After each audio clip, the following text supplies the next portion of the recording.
muchísimas gracias a la biblioteca Eugenio Trías, Casa de Fieras del Retiro, especialmente por acogernos, ¿no? Aquí, que nos hace sentir como una segunda casa. El Centro de Ciencias Humanas y Sociales, no sé si lo has llegado a comentar, Víctor, está en Madrid, pero en un barrio un poquito más allá, Ciudad Lineal, y bueno, pues estar aquí, la oportunidad de estar aquí en el centro, pues en el barrio nos gusta y nos vincularemos con los vecinos cada día un poco más, pero estar aquí en el centro pues nos permite abrir una puerta, no sé, a un espacio cultural de Madrid, ¿no? Que es también con el que nos queremos relacionar. Bueno, en definitiva, bueno, estoy aquí para presentar el ciclo y para presentar a Emilio. Como decía Víctor, los primeros jueves de mes invitaremos a investigadores e investigadoras de los Institutos de Humanidades y Ciencias Sociales del Centro de Ciencias Humanas y Sociales del CSIC para que nos expliquen cómo y para qué investigan y de qué manera impacta su trabajo en la sociedad. Hemos llamado al ciclo de conferencias Prometeo en el Jardín. Ya sabéis que este mito, como muchos otros, pues no dejan nunca de ser actuales y nos hablan de nuestra relación, en concreto de Prometeo con la técnica, el conocimiento y la naturaleza. También nos revela nuestra parte contradictoria, tanto como individuos como civilización. Pues jugaremos con su narración, con sus interpretaciones para hilvanar este ciclo de divulgación. Nos preguntamos de qué manera pueden las ciencias humanas y sociales ayudar a solucionar los retos a los que nos enfrentamos. Y hoy en concreto nos preguntamos con Emilio de qué manera la antropología nos puede ayudar a solucionar los retos climáticos. Bueno, estoy muy contenta de contar también con otros compañeros del Centro de Ciencias Humanas y Sociales entre el público, y entre ellos, bueno, pues quería agradecer a Juan Pimentel, que es historiador de la ciencia en el CSIC, y a que cito expresamente porque fue el quien nos regaló el nombre del ciclo. Inmediatamente pues lo tomamos como propio. Juan siempre acierta con los títulos y con muchas otras cosas. Pero bueno, y esperamos contar con él en una próxima cita de este ciclo. Será conferenciante próximamente. Entonces le conocerán y bueno, sabremos también un poco más acerca de por qué este nombre al ciclo. Bien, de Prometeo hablaré a continuación un poquito. Antes también, bueno, pues quería agradecer a la biblioteca de nuevo su acogida y que nos dé ese subtítulo, ¿no? al ciclo, El Jardín. Hoy, bueno, el mito de Prometeo es uno de esos relatos con gran carga simbólica e interpretativa que estimula la imaginación desde antiguo e ilustra metafóricamente pues, muchas cuestiones del presente, como les decía. Prometeo roba el fuego a los dioses, es rebelde, filántropo y también es benefactor de la humanidad. Prometeo es el responsable de crear a la humanidad y darle sus dones y acaba pagando pues, un alto precio por ello. El mito de Prometeo nos habla de jugar a ser Dios y de intentar controlar fuerzas superiores a las que el propio entendimiento puede someter. Como venganza ante ese robo, el robo del fuego, pues Zeus ordenó a Hefesto que creara a la primera mujer, Pandora, y se la ofreció a Prometeo como esposa Bueno, pero este la rechazó, temiendo que fuera una trampa.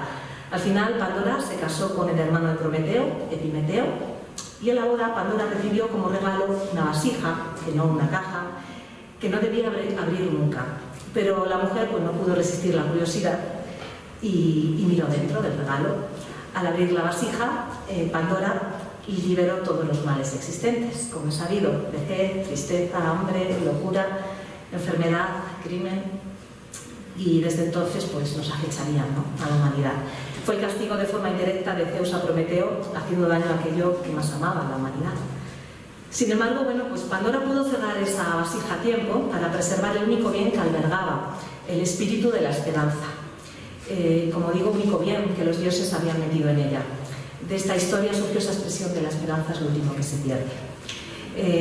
Bueno, hablaremos con Emilio. Hay dos vertientes o dos versiones de la esperanza, creo, una más ilusa, vana quizás, y otra más basada en evidencias, en certezas, y esa es de la que nos gustaría que nos hablaras, ¿no? El título de la conferencia precisamente es ese: el último que queda en la caja de Pandora es la esperanza, la acción climática vista por un antropólogo, por Emilio, en este caso. Te presento ya brevemente un poquito de tu currículum y tu carrera. Es antropólogo social y desde 2021 es investigador en el CSIC, en el Instituto de Lengua, Literatura y Antropología del centro que hablamos, de Ciencias Humanas y Sociales, del CSIC. Su campo de trabajo es la crisis ecológica, la emergencia climática y las transiciones ecosociales en su dimensión sociocultural, desde una nueva línea llamada antropología climática. Además de autor de varios libros y artículos, destaca también por su intensa labor e implicación política y de comunicación de conocimiento hacia la sociedad. Y bueno, podéis localizarle en blogs, en redes sociales como Twitter especialmente y en otros espacios digitales fácilmente, así como en muchas conferencias, presentaciones y actividades de formación. Espero, bueno, me he dejado mucho, pero bueno, espero haber recogido la esencia. Y bueno, pues esta conferencia va a tener el formato de pregunta y respuesta extendida hasta donde quiera llegar Emilio. Bien, pues lo primero, quería comentar que los mitos pues, son fundamentales, creo que para los antropólogos, ¿no? Es un objeto de estudio. Explícanos brevemente, para empezar, en qué consiste el trabajo de un antropólogo. Vale, ¿se escucha ahora? Sí, ¿verdad? Lo primero, muchísimas gracias por estar aquí, una tarde tan espléndida como esta, escuchando a un antropólogo, es de agradecer, y gracias, Isabel. Creo que hay acople con... No, ya está, perfecto. Gracias, Isabel, por montar el curso y por invitarme. La pregunta de qué hacen los antropólogos es como una especie de pregunta fantasma que me lleva persiguiendo toda la vida. Cuento una anécdota un poco tonta, pero yo recuerdo en el ascensor de mi casa cuando un vecino me veía llegar de la facultad y decía: ¿qué estudias? Y yo, antropología. Y muchas veces me decía: ah, sí, eso de los dinosaurios. Y yo decía: no, exactamente. Y era una estación así un poco violenta de ascensor, ¿no? Yo, cuando quiero intentar explicar qué hacemos los antropólogos de modo muy rápido, suelo decir: somos como un tipo de sociólogos especiales, porque la gente más o menos sí que se hace una idea de lo que los sociólogos hacen, ¿no? ¿Y qué es esto especial, entre comillas, que nos diferencia? Pues lo quería mostrar con una especie de broma. Esta broma es un meme sacada de... Controla suprimir para desbloquear. Uy. No me hago de esto. Bueno, os lo voy contando, si puedes proyecta y si no, no. Es un meme sacado de una cuenta de Twitter fantástica que se llama la maravillosa cuenta de los memes antropológicos, que me encanta, no tengo ni idea de quién es el autor, pero bueno, lo quería mostrar, pero no voy a poder. Básicamente se ve como dos fotos, ¿no? En una de ellas hay un antropólogo que dice: casi me devora un oso en Siberia haciendo trabajo de campo. Y abajo se ve una persona escribiendo en un teclado del ordenador y dice: me he roto una uña metiendo datos estadísticos en un programa, ¿no? Sociólogo. Bueno, un poco, y esto es absolutamente mentira, pero a los antropólogos nos gusta como presumir de que somos ese tipo de gente que se mete en el meollo del asunto, ¿no? Que hace como una inmersión en aquello que estudia, y tenemos pues fama de aventureros. Todo esto no es verdad. El 90% de nuestro tiempo lo pasamos delante de un ordenador, como casi todo el mundo en esta sociedad. De hecho, ¿no? Cuando haces cursos como de riesgos laborales, tienen que ver con cómo te sientas en una silla. O sea, no tenemos ningún tipo de trabajo que tenga que ver con las aventuras, pero sí que hay una pequeña parte de verdad en el hecho de que estudiamos los hechos sociales y los hechos culturales, pero nos interesa mucho su dimensión significativa. Esto es, cómo las personas no solo hacen las cosas, sino cómo las viven, cómo las sienten, cómo las interpretan, cómo las codifican. Y para eso, nuestros instrumentos favoritos son lo que llamamos instrumentos cualitativos, es decir, instrumentos que te permiten conocer cómo ese sujeto social o cómo esa persona piensa, cómo vive, cómo cree. Entrevistas, historias de vida, etnografía, trabajo de campo. Creo que un poco así más o menos puede explicar qué hacemos los antropólogos, ¿no? Seguro que a lo largo de la charla todavía se entenderá mejor, sí, porque vas a contarnos, ¿no? Claro. La práctica, cómo trabajas, ¿no? Cómo afrontas tu trabajo. Retomando un poco de nuevo el mito de Prometeo, bueno, pues intuimos que conecta con la coyuntura de la crisis ambiental actual y en la expansión e historia de la civilización occidental, ¿no? Que tiene mucho que ver. Prometeo simboliza también el impulso humano por dominar y regular las fuerzas del mundo. Además, esa imagen del castigo que le impone Zeus encadenándolo mientras un águila devora su hígado eternamente nos lleva de alguna manera a una imagen de autodestrucción. Bueno, también se nos cuenta que Prometeo era capaz de leer el futuro, así como su hermano Epimeteo leía el pasado. Y bueno, pues mi pregunta para ti, no sé si es un pequeño brete, es que nos cuentes como antropólogo humano, cómo ves el presente, ¿no? Desde el punto de vista de tu trabajo, ¿no? De tu disciplina. Vale. El presente de la humanidad. El presente de la humanidad. Ahí es nada. Yo creo que es muy importante hablar de presente y me gusta mucho que lo enfoques así, porque con la crisis ecológica existe la costumbre de pensar que es algo que va a afectar más adelante, ¿no? Como algo que va a afectar a nuestros nietos. Bueno, han pasado 60 años desde la publicación de un libro como Primavera Silenciosa, que fue un libro seminal del movimiento ecologista. 50 años desde la presentación del informe de límites del crecimiento. Sí, bueno, tenía aquí el meme este que os decía antes, ¿no? De antropología. Fui atacado por un oso, nunca sociología, me he roto una uña manejando el SPS, o digamos, como más resumido. Es muy importante hablar en presente porque esos nietos somos nosotros. O sea, ya ha llegado. Este es nuestro asunto histórico, es el tema de nuestro tiempo, que diría Ortega. Aquí hay que tener un poco de precaución. Decía Walter Benjamin que no había habido ninguna generación en la historia que no se sintiera al borde de un acontecimiento decisivo. Era como una especie de mal, que todas las generaciones sienten que depende algo muy importante de su acción. Pero yo creo que esto es un poco como en el cuento de Pedro y el lobo, que en este caso que es verdad. O sea, que tenemos en nuestras manos una coyuntura histórica absolutamente decisiva. A veces me gusta pensarla haciendo una metáfora o una especie de imagen, ¿no? Es como si nuestro mundo hubiese sido sacudido por un inmenso terremoto. Ese terremoto hubiese cambiado el curso de los ríos, desmontado montañas, tuviésemos un mapa viejo. Y con ese mapa viejo intentásemos orientarnos. Evidentemente los puntos cardinales siguen siendo los mismos, pero nuestro paisaje social ha mutado. Es un paisaje social radicalmente distinto al de hace 40 o 50 años.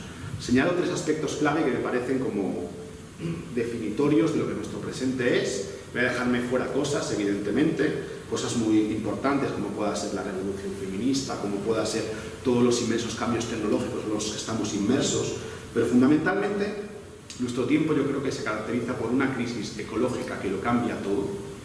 En ningún otro momento la humanidad ha vivido unas condiciones materiales tan excepcionales como esta. Y no solo es una cuestión de clima, el cambio climático, digamos, es lo más conocido, pero los límites planetarios que han sido sobrepasados son muchos más, hay otros que estamos muy cerca de sobrepasar. Insisto, esto es una coyuntura histórica para la que sencillamente no estamos preparados, es históricamente nueva, al menos en esta escala. Y a esto yo creo que hay que sumarle como 2 acontecimientos políticos de enorme relevancia que son importantes para entender qué tipo de respuestas podemos dar. Una es el fracaso del proyecto civilizatorio del socialismo real, entendido como la respuesta o la ambición a racionalizar nuestras conductas sociales, a tomar el control sobre nuestras fuerzas. Pues este fracaso histórico yo creo que nos condiciona profundamente y nos condiciona mucho también el hecho de que, bueno, el discurso económico de los últimos 40-50 años, que podíamos llamar, a grosso modo, luego es mucho más complejo, neoliberalismo, no solo es un discurso, digamos, que ha triunfado a nivel político, sino que ha desarrollado una revolución antropológica exitosa, que hoy hace que también nuestras respuestas a los problemas pues estén mediadas por algunas características muy concretas. Dicho esto, y ya dejo de dar la chapa en esta pregunta concreta, esta década es absolutamente decisiva para enfrentar el cambio climático.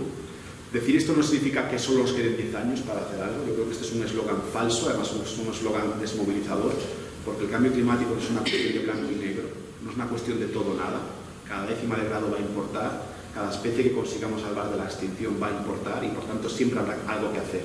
Pero sí que es verdad que enfrentamos una década, digamos, como determinante para evitar los escenarios peores, los escenarios donde ya tengamos que asumir un nivel de sufrimiento social relativamente alto. De hecho, el último informe del IPCC nos dice, si seguimos la senda de emisiones actual, todo el presupuesto de carbono que tenemos para todo el siglo XXI, imagínate que tenéis un presupuesto que tenéis que gastar en un tiempo, vamos a gastar en el 2040.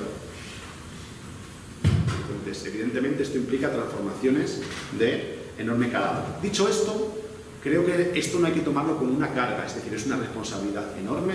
Todas y todos los que estamos aquí tenemos una responsabilidad histórica importante, pero también esto es una ocasión de oro para hacer transformaciones que son factibles y que además pueden permitir vivir mejor.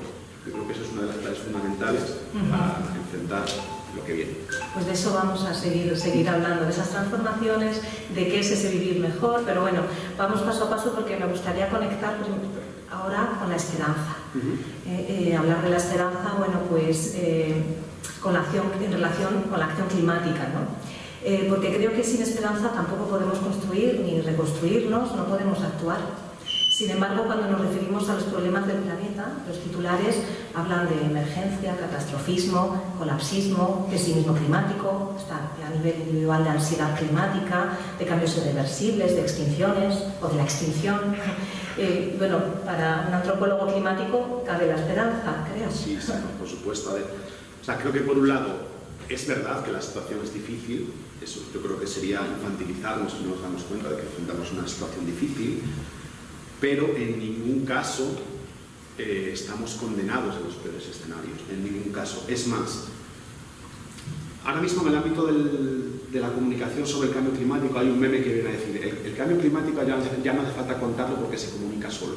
Después de este verano en el que todos hemos sufrido, yo creo, de una manera como muy terrible, una especie de claustrofobia, ¿no?, histórica, yo creo que es verdad que igual no hace falta incidir en datos, además si luego a alguien le interesa, tengo muchos gráficos aquí que puedo mostrar con emisiones de CO2 y cosas así.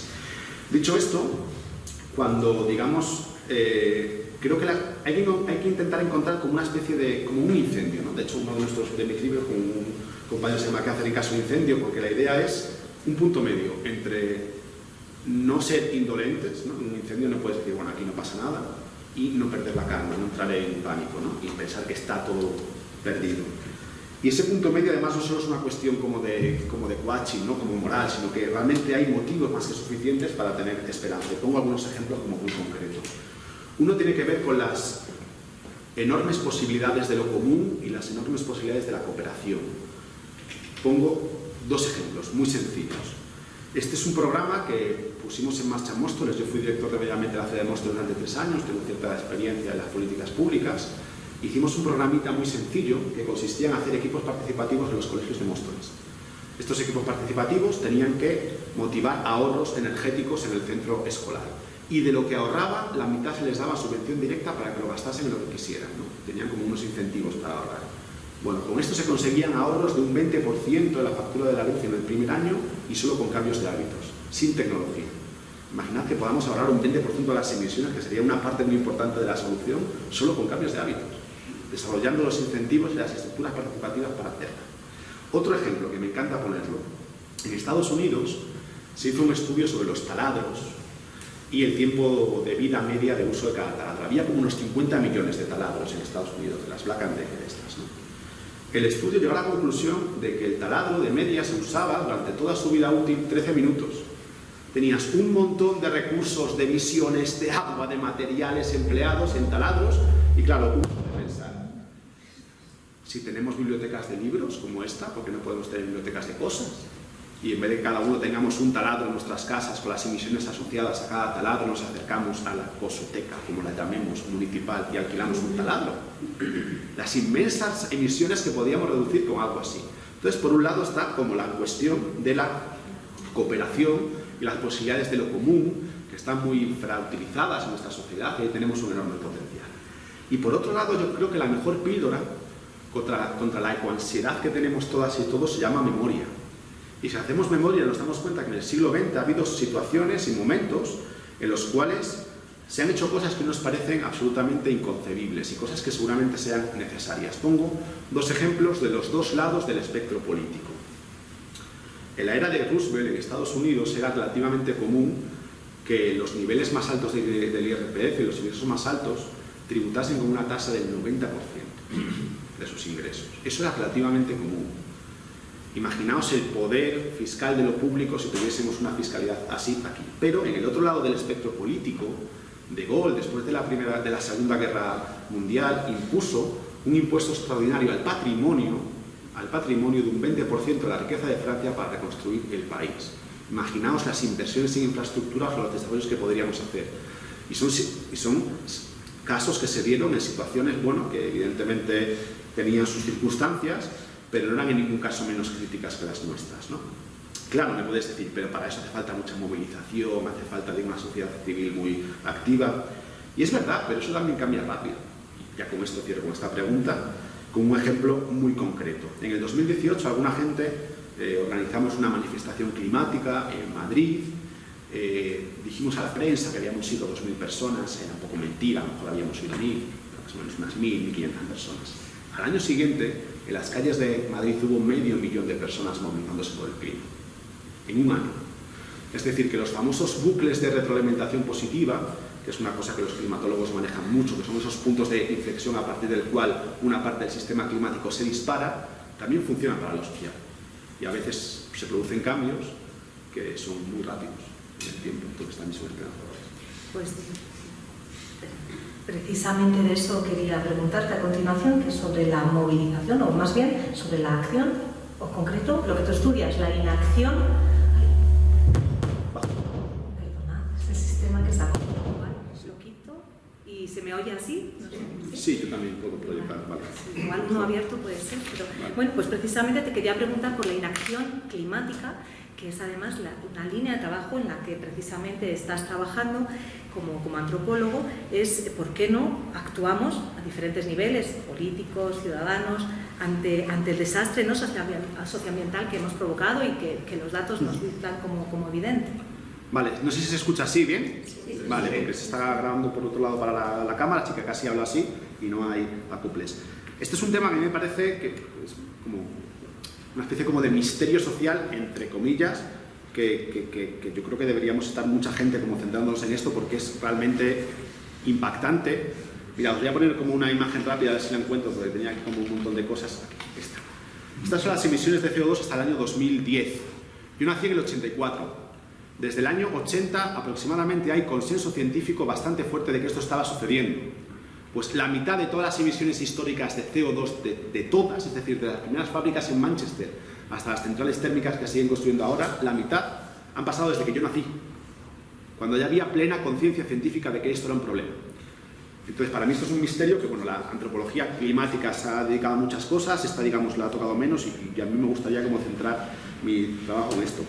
Hago como un mapa muy amplio de cuestiones que explican la inacción climática. Seguramente hay algo que tenga que ver con ciertos elementos, voy a decir una cosa que a los antropólogos nos suena muy mal que un antropólogo diga esto, ciertos elementos de condición humana, ¿no?, que tengan que ver con que seguramente tengamos algo así como cerebros oportunistas que se asustan ante un lobo pero no se asustan ante un informe del IPCC, o sea que tienes como reacciones distintas. Esto en parte seguramente sea verdad, pero no solo, hay muchas más cosas. También hay cuestiones de azar. En la historia siempre el azar juega un papel. Antes os comentaba que en el 2019 500.000 de personas salieron en Madrid en una movilización histórica. Si uno estudia la curva de ascenso de la movilización climática del 19 es impresionante, hay pocos precedentes en la historia de los movimientos sociales de un crecimiento exponencial tan fuerte, y eso se cortó con la pandemia. Si no llega a haber pandemia, pues evidentemente no digo que el mundo se hubiese transformado, pero seguramente estaríamos en una correlación de fuerzas política e imaginaria para enfrentar esto distinta. Y después hay como 3 ámbitos fundamentales que yo creo que obstaculizan una acción climática decidida. Hago como una panorámica muy rápida y estos 3 ámbitos hay que pensarlo como con 2 factores que juegan en ellos, y estos 2 factores son importantes. Uno tiene que ver con las inercias. Las sociedades son sistemas con muchísimas inercias y ponen, digamos, hay como una especie de dependencia de la trayectoria previa que impone muchas cosas. Y después hay intereses creados. Hay intereses creados que se organizan y que afectan a la realidad social. Y esto en cada cosa que voy a exponer. Uno de estos ámbitos es cuestiones de tipo ideológico, por llamarlas de alguna manera, ¿no?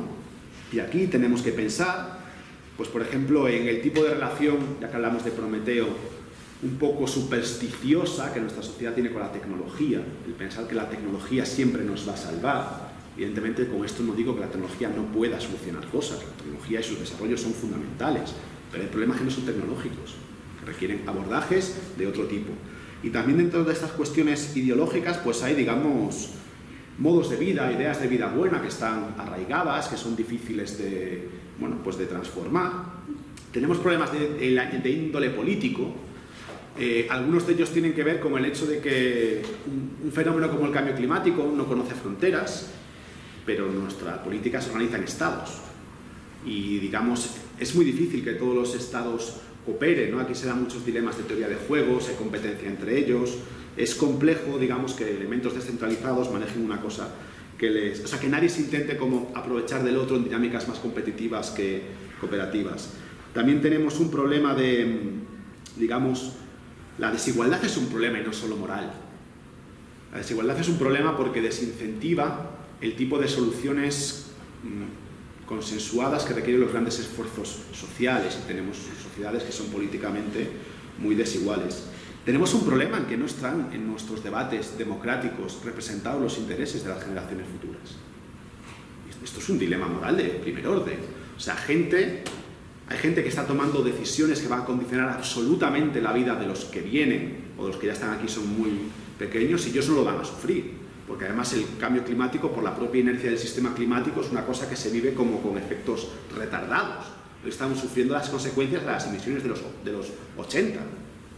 De hecho, aunque parásemos de emitir todo ahora, mañana, así como una especie de revolución milagrosa, el mundo se seguiría calentando hasta 2060, 2070. Por tanto, digamos, hay como un dilema generacional y el no tener instituciones, que son muy difíciles de pensar, por otro lado, capaces de meter eso en el debate, es clave. Y luego, además, pues nuestro sistema político tiene como ciertas lógicas que le llevan como al cortoplacismo, ¿no? El tema, los ciclos electorales cortos, motivados por un sistema mediático cada vez pues, es como más irracional y toda una serie de cosas que dificultan mucho. Pero luego, digamos, yo creo que de fondo lo más importante, o donde está el nudo fundamental, es en el sistema económico. Nuestras emisiones de CO2 no responden a una cobertura de necesidades de las personas, responden a otra cosa, que es la búsqueda de beneficios, que no es exactamente lo mismo.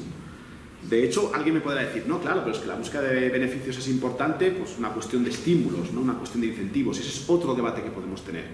Pero lo fundamental es partir de la base de que tenemos un buen paquete de emisiones extra que tiene que ver con el hecho de que nuestra sociedad se organiza para buscar beneficios y no para satisfacer necesidades. Además, nuestra sociedad necesita una expansión permanente de la economía que hasta ahora ha ido ligada a una huella material expansiva también. Veremos hasta qué punto seremos capaces de desacoplar eso, como se dice en lenguaje técnico. Y en el fondo yo creo que tenemos una economía obsoleta. Una economía que funcionaba bien en los siglos XIX y XX, porque digamos se enfrentaba a un mundo ecológicamente vacío, pero en un mundo que ya ha sobrepasado límites planetarios o está en camino de sobrepasar otros, pues tenemos que plantearnos que nuestro sistema económico tiene que ser distinto. Un sistema en el que además la información económica tenga, digamos, un componente de clarificación ecológica que ahora mismo no existe. Estamos pagando por los servicios, por los objetos, por las mercancías, unos precios en base a un sistema de dar valor a las cosas que no tiene en cuenta cuestiones que yo creo que en el siglo XXI se tendría que tener en cuenta, que pueden ir desde las emisiones hasta el agotamiento, la escasez o los impactos, ¿no?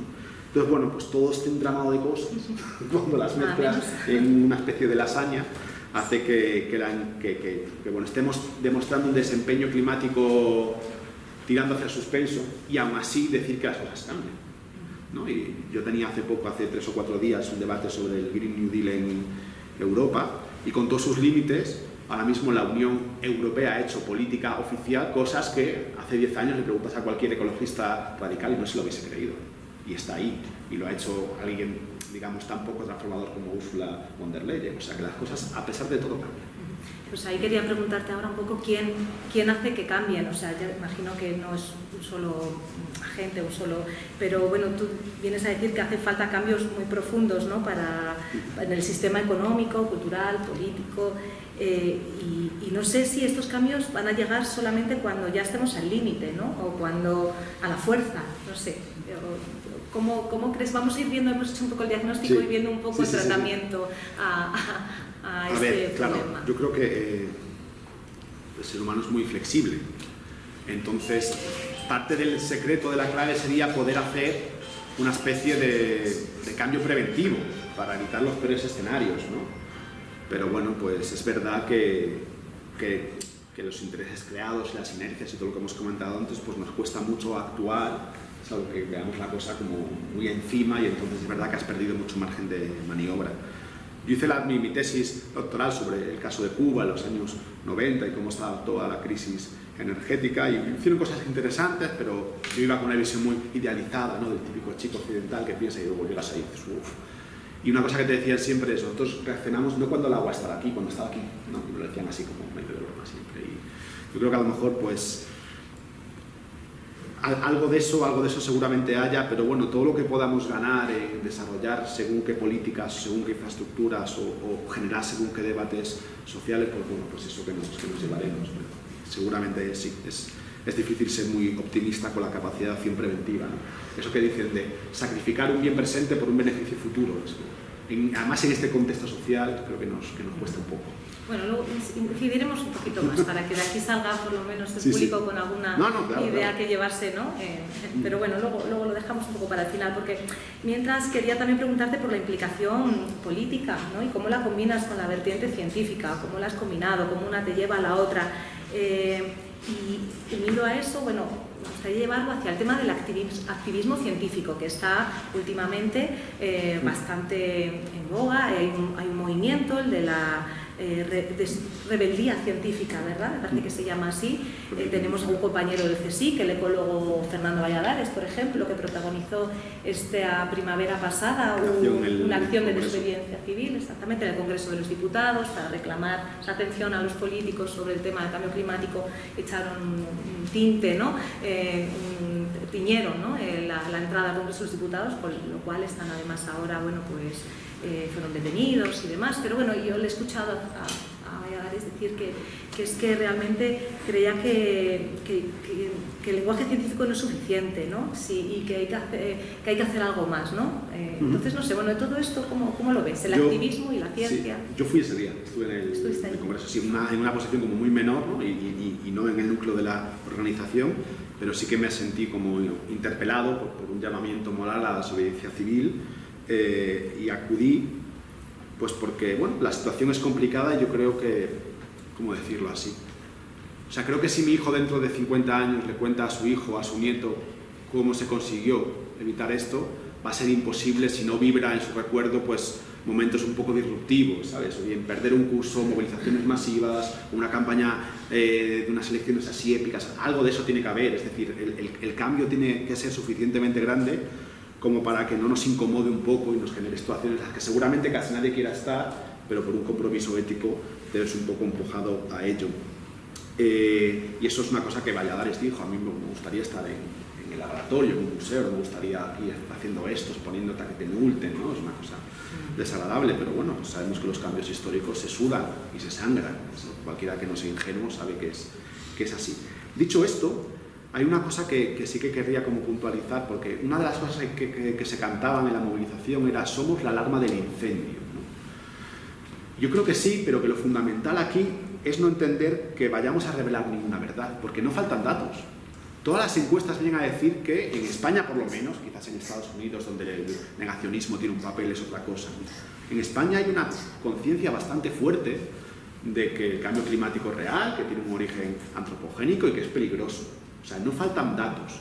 Lo que falta es, digamos, alternativas factibles, que es distinto, ¿no?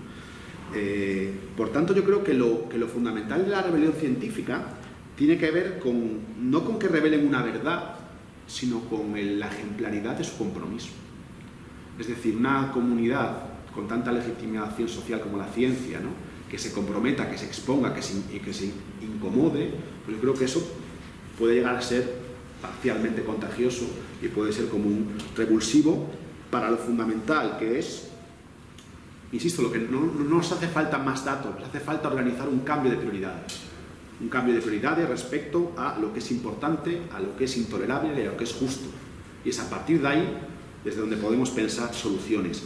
Y respecto a la cuestión de cómo vincular política, ciencia, a ver, yo confieso que yo soy militante desde muy pequeño, casi desde un nivel como demasiado friki, ¿no? Antes de acabar el instituto ya estaba como militando en cosas de estas. Entonces, para mí es algo que viene de suyo. De hecho, sé que es una pregunta muy ingenua, ¿no? Pero a mí me parece inconcebible que no un científico, sino un peluquero, no sé, un artesano, un informático cualquiera no esté involucrado en las cuestiones de su comunidad política. Parece que en cualquier sociedad sana los sujetos se involucrarían en las cuestiones comunes. Luego eso no es así y se explica muy fácil. O sea, hay como buenas razones para que no sea así. Dicho esto, es verdad que la ciencia y la ciencia social yo creo que se le da como una paradoja un poco, ¿no? Porque por un lado yo creo que los científicos tenemos, lo decía antes, una voz social muy legitimada. Yo creo que es importante que los científicos sociales seamos honestos y no hagamos trampas, es decir, no hagamos pasar por cuestiones técnicas aspectos que no son técnicos, que son de naturaleza moral y de naturaleza política, y no pasa nada, y se expone con honestidad. Yo me acuerdo, tuve una comparecencia en el Parlamento Vasco hace como 6 meses, yo les decía, voy a intentar presentaros un mapa sin mucho compromiso axiológico, pero después hay cosas que están íntimamente mezcladas, las cuales voy a tomar posición. Mi posición con transparencia es esta. Yo tengo la ideología esta y quiero que lo sepáis para no llevaros a engaños. Y luego, por otro lado, otra parte de esta paradoja es, curiosamente, seguramente de un científico, de una científica, una causa no necesita propaganda, porque para eso están los propagandistas. Necesita buena ciencia, en el sentido de buen conocimiento del mundo. Porque si no tienes un buen conocimiento del mundo, las decisiones políticas que se tomen en el activismo, en los partidos, pues es más probable que lleven al error o al fracaso. Hay un filósofo que a mí me gusta particularmente, Ernest Bloch, que decía, mirada fría y mirada cálida, las dos cosas. Necesitamos una visión inengañable del mundo, pero también indesilusionable. Bueno, yo creo que como científico el rol es trabajar en lo inengañable, de que tú tengas que tener un mapa complejo de las cosas y pues no caer en los vicios, en los mitos y las inercias mentales que a veces te van a cometer errores, lo cual no quita que no tengas también un compromiso y que no trabajes en otros ámbitos por lo indesilusionable. Yo creo que está bien que al menos los científicos sociales tengamos un poco de cuidado y no caigamos en el trabajo científico como de propaganda. Para eso están ya los propagandistas y lo puede ser en otros ámbitos, ¿no? Pero yo creo que lo interesante es que hagamos con la ciencia. Pues en lugar de propaganda vamos a hablar un poco de, o hacer un poco de pedagogía, me parece, porque quizás sea algo que también falte conocimiento, aunque hay datos, están ahí, se difunden en muchos sitios, pero quizás haya conceptos que se van haciendo un poco complicados y que tienen que ver además con soluciones que se proponen, como el decrecimiento, tú has hablado del Green New Deal, que además se transmite así, incluso en España, en inglés, ¿no? Ahí está la transición ecológica, bueno, hay otros.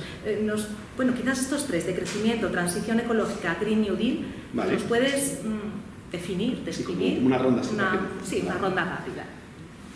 El decrecimiento es una propuesta un poco provocativa, los propios autores la definen así, para romper con algunas inercias mentales que tenemos que nos llevan a asociar el crecimiento con el bienestar, básicamente, ¿no? Entonces, ellos dicen siempre, yo creo que con esto se va a entender bien, el decrecimiento no es dar un paso para atrás, es dar un paso a un lado. Es replantear, digamos, cuáles son las prioridades de la sociedad y organizarlos fuera de una confusión productiva que, además de ser ecológicamente insostenible, hemos visto que no responde a ninguna de las promesas que el crecimiento traía consigo, ¿no? Menor desigualdad, etcétera, etcétera. Entonces, digamos que lo podríamos definir como así. Green New Deal es un programa político y una manera de intentar construir mayorías políticas alrededor de la idea de transición ecológica justa. Una explicación breve de por qué alguna gente, y yo entre ellos, utilizamos el término en inglés, que es una pedantería horrible. Lo utilizamos en inglés porque el término no tiene traducción, en el siguiente sentido. El New Deal en el mundo anglosajón remite a un recuerdo, a un momento histórico, y es un recuerdo muy especial. Es un recuerdo de que las clases populares, las clases trabajadoras, las clases medias a veces ganan políticamente, no están condenadas a perder. Os decía antes que en la era de Roosevelt pues los ingresos más altos tributaban con un 90% de IRPF. Esto hoy es inimaginable, esto es absolutamente inimaginable. Bueno, pues esa redistribución de riqueza fuerte, esa gran igualación social que hubo en los años 50, los años 60, pues inmediatamente cuando la nombras en el mundo anglosajón tiene ese recuerdo de una victoria política. La historia de España es un poco desagradecida con victorias políticas para las clases populares, las clases trabajadoras. Por eso, aunque nos esforzamos mucho en intentar encontrar una traducción, pues no nos salió. Si a alguien se le ocurre una, me la puede decir. Pero claro, pactos de la Moncloa verdes, no puedes hacerlo, eso no tiene ningún tipo de flow, ningún tipo de gracia, ¿no? Entonces, digamos, el Green New Deal es un proyecto para una transición ecológica justa que pasa por descarbonizar, evidentemente, energías renovables, pero también por redistribuir riqueza y porque el Estado tenga un protagonismo nuevo en el diseño de la vida económica. Y transición ecológica, que es un término pues tremendamente genérico, pero básicamente pues es el proceso de cambio para cumplir con los diversos objetivos de una sociedad sostenible, que evidentemente son climáticos, pero no solo, también son de economía circular, de eliminar elementos contaminantes, ajustarnos dentro de unos límites planetarios sobrepasados. lo dejaría ahí. Muy bien. Sí, podríamos profundizar Sí, durante horas, infinito. pero bueno, creo que puede estar bien para situarnos. Has hablado de clima y de energía, o sea, es un binomio inseparable, y trabajas precisamente, que también quería que lo explicaras brevemente, porque llama la atención el nombre, a mí por lo menos siempre me lo ha llamado desde que lo conocí, en un proyecto Humanidades Energéticas, un proyecto en el que trabajas además en colaboración con otro investigador también del Centro de Ciencias Humanas. A ver, aquí hay que confesar también que cuando pides proyectos tienes que poner así nombres curiosos para que te den dinero, porque si no, pues es lo de siempre, como que te hacen caso. Pero más allá de eso, claro, la idea de humanidades energéticas tiene que ver con que, así como el discurso sobre el clima está muy asentado, el clima es la otra cara de la moneda de la energía, son indisociables, y nuestras sociedades son sociedades muy particulares en términos energéticos. Eso influye mucho en el tipo de vida que podemos llevar. Os pongo muy rápidamente un par de imágenes que tenía por aquí, que a mí estas gráficas me parecen enormemente impresionantes. Esto es el consumo energético de la humanidad desde el inicio de la revolución industrial. En color así medio ocre amarillo tenéis la biomasa y cómo en el año 1910 aproximadamente el carbón sustituye a la biomasa como primera fuente de energía, ¿vale? En 1910. En ese momento el mundo consumía el doble que un siglo antes, ¿vale? Pasamos al siguiente momento de la transición energética, año 1963, o sea, Kennedy, tú sabes, esa época de los años 60, el petróleo, que es la zona verde, sustituye al carbón como primera fuente energética, y en ese momento el consumo de la humanidad solo era 3 veces mayor que la era de Kant, la Revolución Francesa, en 1960, solo 3 veces. Ahora estamos aquí, en 50 años. Ha aumentado, hemos pasado del piso 3 al piso 14. Hoy consumimos 14 veces más energía que en la época de Kant. Y esa es más una energía muy especial, la energía fósil. Comentábamos, ya que el ciclo se llama Prometeo, el verdadero fuego ha sido algo así como poder acceder a un enorme depósito de energía solar concentrada geológicamente que está disponible de un modo cualitativamente único, porque hasta la fecha la humanidad pues tiraba o bien de la biomasa que tiene sus límites o bien de energías de flujo, cuando sopla el viento bien, pero cuando de repente es como si nos hubiese tocado la lotería energética y eso nos permitió un despliegue brutal, tecnológico, demográfico, político. Bueno, pues todo esto ahora tenemos que hacer la transición hacia unas energías que tienen mucha capacidad energética pero que presentan distintos problemas, porque son energías de flujo, porque dependen de minerales raros para construir las infraestructuras y seguramente tengamos que ir a un menor consumo energético. Esta es una situación históricamente inédita, ¿no? Una transición en la que planificadamente vas a reducir tu consumo energético, es decir, por entendernos, porque energía es un término como muy raro, ¿no? Pero energía, ¿no? se define como la capacidad de hacer un trabajo útil. ¿Qué significa esto? Bueno, todo el mundo sabe lo que es la energía cuando le falta. Si tienes un bajón de azúcar, sabes lo que es la energía. Si hay un apagón en esta sala, sabemos lo que es la energía. La energía es lo que te permite hacer cosas. Por tanto, vamos a tener que ir hacia un mundo en el que tendremos que hacer pues, o las cosas de manera mucho más eficiente, que lo podemos hacer, pero también hacer menos cosas. Entonces, un poco nuestra idea, nuestro proyecto de investigación es como casi muchas cosas que damos por sentadas, que son parte de nuestras costumbres, de la vida cotidiana, dependen en última instancia de los combustibles fósiles. Y hacen que ir hacia un mundo sin combustibles fósiles implique cambios importantes. El último ejemplo, es una cosa que me impresiona mucho. El 80% de las moléculas de nitrógeno que están en nuestros cuerpos están fijadas gracias al gas natural que se aplica a los fertilizantes. Es decir, ya es una cuestión que toca nuestras carnes. Estamos hechos de materia fósil. Pues, por tanto, bueno, pues ante un reto tan grande, yo creo que la situación requiere pensar un poco, ¿no?, en cómo muchos aspectos de nuestra cultura cotidiana, que insisto, damos absolutamente por hechos, pues bueno, son parte de una excepción energética que está llamada a ser transitoria, o sea que tiene que serla por el cambio climático, porque si no nos freímos y porque más allá de eso hay unas limitaciones geológicas, son recursos finitos, ¿no? Y pues tenemos que afrontar todo este cambio. Pues sí, pero ahora me gustaría ya ir, para ir cerrando sí, la parte en la que yo pregunto, luego espero que el público pregunte también.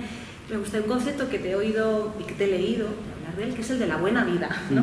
Que me parece que sería interesante que recapacitáramos aquí, sí, sí. Que yo sé que tú recapacitas como antropólogo, qué es, ¿no? Y que tiene que ver todo con todo esto, no sé, que nos va a ayudar, ¿no? A adaptarnos. Sí. Voy a definir esto obviando pues, la ingente cantidad de literatura, autores y corrientes que hablan de esto y hablar como de una conversación muy accesible, ¿no? Pero yo creo que la idea base de fondo es que lo que podemos imaginar en esta sala, que es una vida buena, una buena vida, en ningún caso requiere de un incremento de los consumos energéticos a partir de cierto nivel, obvio que en ningún caso está en cuestión. Al contrario, es decir, seguramente una parte de nuestras mejores oportunidades en cuestiones como las relaciones comunitarias, la sexualidad, el deporte, la creatividad, el estudio, se ven afectadas por vivir en una sociedad bulímica y compulsiva que tiene que producir por producir. Y por tanto tenemos una oportunidad, insisto, para no solo reivindicar esto como un sacrificio de hay que dejar los combustibles fósiles, menuda, no, sino vamos a vivir mejor porque hay unas inmensas posibilidades de vivir mejor con una vida un poco más tranquila. Y pongo un ejemplo concreto. De las muchas cosas que hicimos en Móstoles, a mí la que más me gustó, porque me sorprendió mucho, fue un proyectito extremadamente barato y tonto, pero que me dio pistas de que tenemos en nuestro imaginario cultural mucha capacidad para pensar otra manera de vivir. ¿Y qué fue? Lo tengo por aquí por el final. Aquí está. F5. Bueno, perdonad. Un amacódromo. Diréis, ¿qué es esto de un amacódromo? Amacódromo, sí. Hamacas. Esto surge de el colectivo en el que participan Móstoles con otra gente. Hicimos una serie de imaginaciones utópicas de cómo podría ser el decrecimiento en Móstoles permitiéndonos vivir bien. Y a una niña se le ocurrió que los parques tenían que tener hamacas para descansar. Bueno, esto a la gente del Museo de Arte Contemporáneo de Madrid, que está en Móstoles, les hizo mucha gracia. Y como los museos tienen cheque en blanco para hacer cosas, que es una cosa así maravillosa del mundo neoliberal, que los museos puedan hacer cualquier cosa, claro, lo plantearon el Ayuntamiento de Móstoles, que gobernábamos, por cierto, nosotros, y dijimos, vamos, o sea, bajo el paraguas del museo, hamacas en el parque. Se reunieron vecinas y vecinos de distintos colectivos durante todo un curso a tejer hamacas juntos. Se colocaron en Finca Liana, que es un parque que está en el centro de Móstoles, y todo esto se hizo bajo un cartel y un texto en el que se reivindicaba el derecho a la pereza de Paul Lafargue, del tierno de Marx, ¿no? Y esto que yo decía, pues esto va a ser la típica instalación de arte moderno, que no va a ser un éxito. O sea, un éxito que se nos fue de las manos, una cosa que costó 3.000 o 4.000 euros, ¿sabes? Que no fue nada, y que además la gente como que lo lucía con orgullo. Tú hablabas con los vecinos que lo usaban y decían, claro, es que tenemos que descansar, es que estamos muy estresados, es que esto no es vida, es que no es una cosa tan sencilla como hacer hamacas en un parque. Esto es una tontería marginal, pero es una tontería que ilustra que tenemos un enorme continente de felicidad distinta por redescubrir, pero ojo, esto no se hace desde cambios personales solo, esto requiere cambios institucionales y requiere un poco pues, replantear las reglas del juego. Le voy a hacer una última pregunta, si fuera del guión, pero es que me ha recordado, veo canas sí. Ahí, ¿no? Ya has hablado de niños, de colegio y de alguien que tejía, y la importancia que creo que tiene para el desarrollo sostenible y para todo este tema que estamos hablando, el tema de las relaciones intergeneracionales. Total. ¿No? El tema de que estén conectadas, que no lo están a veces tanto. Sí. Se ha hablado de memoria antes, se ha hablado de generaciones por venir, pero yo creo que aprovechar esa conexión, como sobre todo con las personas mayores, ¿no? Parece que los movimientos, sí. Las movilizaciones, el Friday, además son jóvenes, pero bueno, sí. No debemos olvidarlos.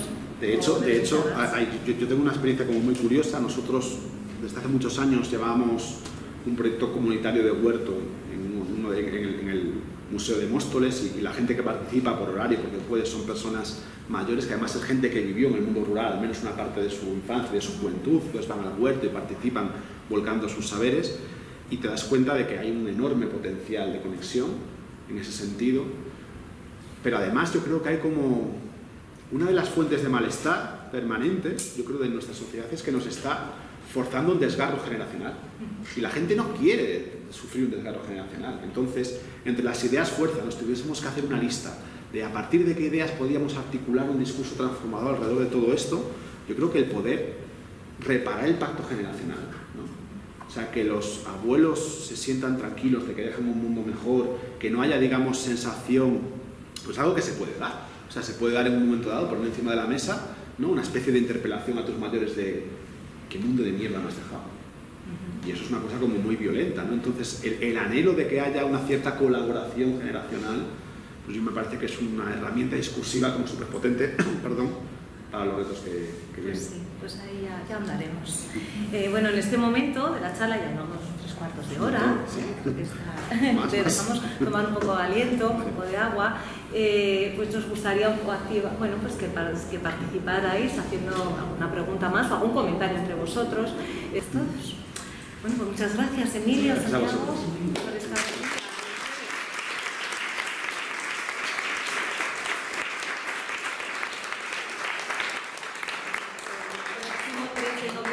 Tendremos otra de estas conferencias, el Centro de Ciencias Humanas y Sociales, en este caso dedicada a la arqueología. Ya les daremos más detalles a través de la difusión de la biblioteca. Arqueología. Arqueología. Muchas gracias.